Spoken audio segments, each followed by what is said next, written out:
everyone, and welcome back to Lyfey Technologies YouTube channel. I hope you're doing well, and thank you so much for watching this session.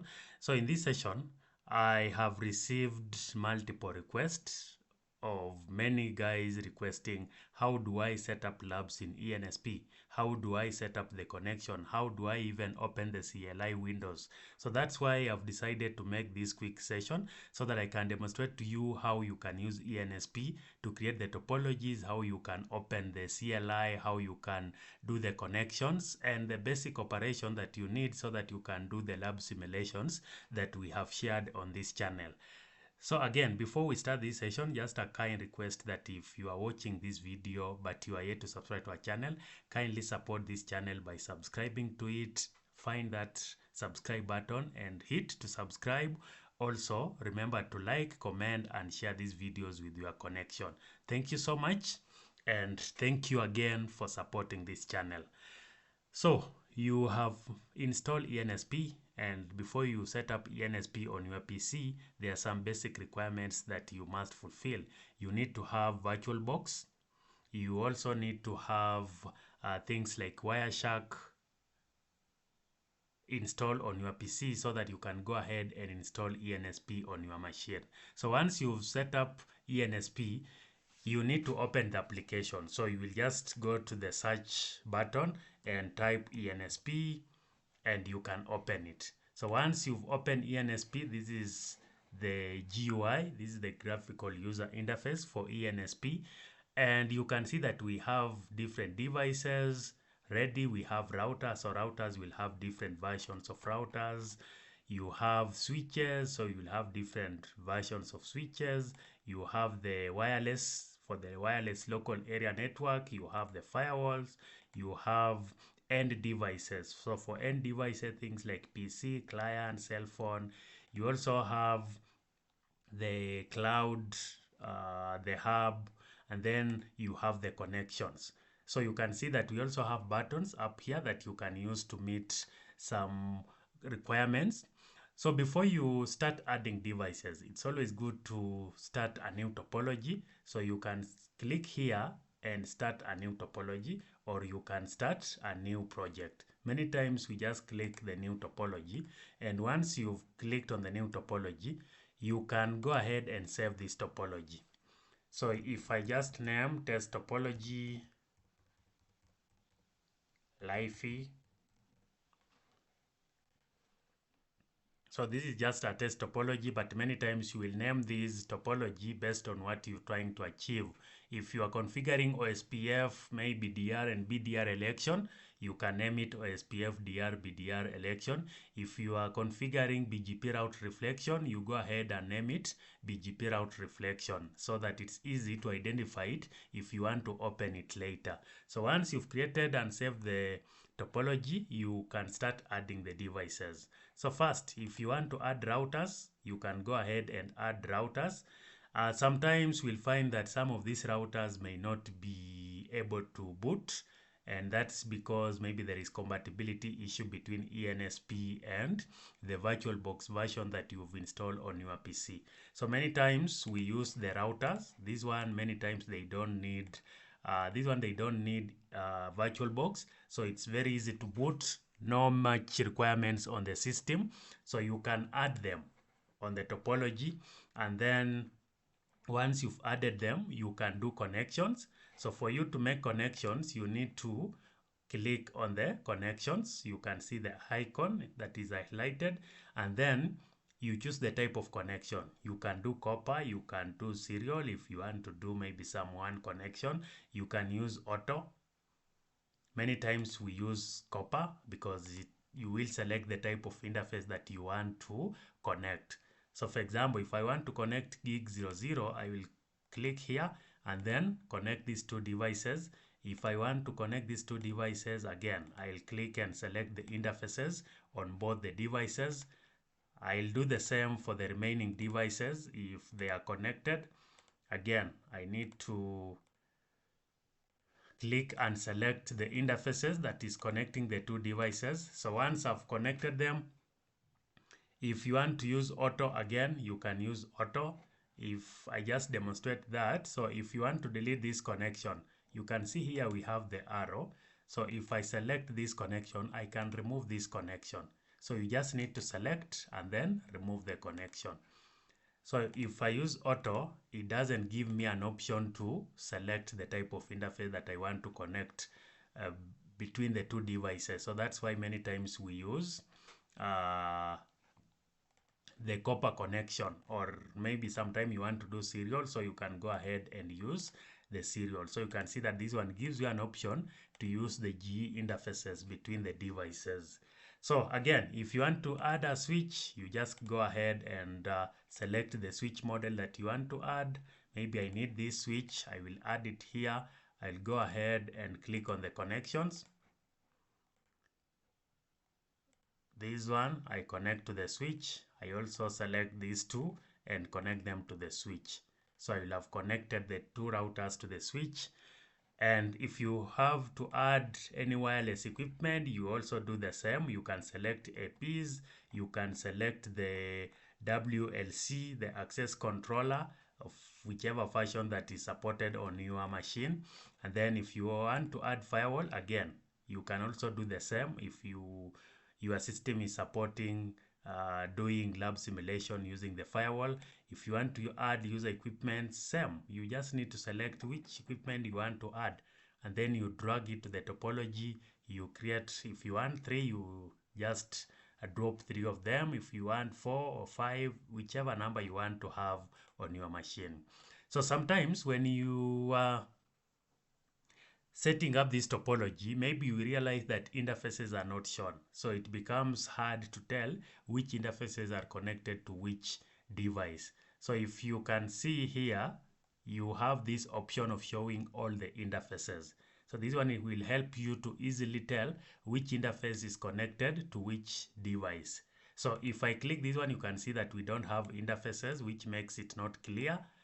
And many times we want to see those interface, those back-to-back connection between different devices. So you click on the show all interfaces. If you want to, now you've added all the devices that you want, you've done the connections, you just need to select all these devices and you can see that start device. So if I click start device, all these devices will start, they will boot, and then we should be able to log in and do the configuration changes that we want on the different devices. So if you are configuring interfaces, if you are configuring protocol like OSPF, BGP, and again, just a reminder that we have all these videos already on our channel. We have videos demonstrating how to configure different protocols and troubleshoot these protocols on Huawei devices. We also have videos on Nokia. We have one on Juniper. We also have IPRAN training series. So if you are looking for training videos on those topics, kindly check out our recorded videos on the channel. So it takes time to start the devices. Again, once you've added the device, always good to save. So when you click save, you will have saved the devices. So you can open this topology later. If you want to open an existing topology, this is where you click. So open, and then you select the topology that you want to open, and then it will be able to recreate the topology that you had created earlier. So you can see that now these links are green, which means the devices are up and running. If you want to open, you can open the CLI of these devices one by one. For example, I right click here, I'm able to open the CLI for this device. I can right click on R3, I will be taken to the CLI of R3. Sometimes, again, you see that you can use these to open all CLIs. So, and once you open all the CLI, you are able to do the configuration easily from the tab. So you just need to switch from tab to tab depending on which device you want to log in, and then you can do the configuration. Sometimes you will find that these windows are independent, like you have R4 on its own window, R1. So this up here, you see this small window. I don't know whether you are able to see it, but from here you are able to put all these windows in a layered structure so that it's easy to navigate from one router to the other. So if you are having such kind of a setup, you just need to find this button up here and then you click and it will give you a very good layered structure for the different CLI for the different routers. So if you want to stop a device, again, you just need to come here and click stop device and the device will be shut down. If you want to some you can even right click and select stop. So if I click stop, you can see that this one has also stopped. Sometimes you need to export the configuration. Not all the routers will allow you to export the configuration, but if it allows you, it will help you to load the saved configuration. So when you reopen the topology, maybe you've restarted your PC and you want to reopen the lab, you can export the configuration if it's supported. Many of these devices will not support that, but if it allows you, then do that. And if you are doing a lab that is taking time, you can go do other things, come back, reopen the topology and continue troubleshooting what or whichever protocol that you are configuring. So you can export configs. And again, one other thing, if you want to add text, it's very easy. You click here, you can see this one, we have text, you put it there. So we see Lyfey Technologies. If you want to add some things like maybe the IP address, we normally use the text. So you click 10.10.10.0/31. That will be the IP address of that link.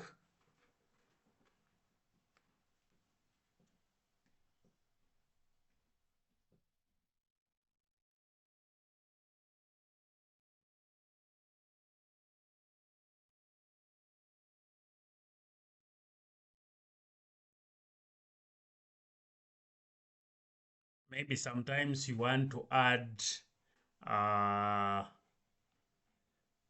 this is a text, then you want to maybe you want to put it in a square or a rectangle or some kind of you can see that this one will give you a drawing palette. And for example, if I want to do a square, I can easily a circle. This is a circle. Again, I can easily use the drawing palette to draw a circle. I can do a rectangle. If I want a rectangle, then I will do it.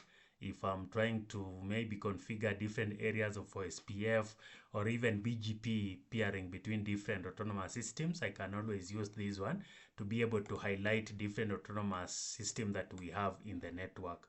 You can change the color, of course. You can see here we have the color. So you select whichever color you want. We have the no fill. So if you don't want it to be filled, for example, this one, you can see that no fill. You can either use solid, dash, dot. We have also the border width, which you can play around with and you can see. So all this can be done so that you have a very good looking topology for your lab simulations. So once you've done all this one, again, you need to click save and save the topology and everything that you've added. You can change the name. So for you to change the name, you just need to double click on this name. I can name it CSG01. If it's a CSG, you click in a space and then that will be the name of the device. So all these customization can be done when you are setting up your ENSP topologies for your lab simulations. You see other, if I want to drag, I can drag the topology up or down. I can delete some things. If I click delete and highlight this line, you see, are you sure you want to delete this item? If you click yes, it will be deleted. Again, I go back to the arrow so that I'm able to select devices. So you have a lot that you can do when you are making these topologies. Again, you need to be able to add the devices. You need to do the connections. You need to save the topology. You need to be able to open the CLI in a good way. You need to be able to show the interfaces for the different connections, and that will help you to easily do your lab simulations, so that because you will be having a very good layout, a very clear topology that indicates the different protocols, the different IP addresses, even the demarcations that you have in your network setup. So I hope this is clear. I hope this is now clear for those who have been asking, how do I set up the topology? How do I do the connection, how do I open. So again, if you want to show the interfaces, you do it from here. So you click this. If you want to show grid, maybe you want to have a grid, you use this one. If you want to open all CLI, you just need to click and it will open for you all the CLI. If they are independent or they are single CLI windows and it's not good or it's not easy to navigate through, you just need to click on this upper part and it will combine all the CLI windows in a very good manner.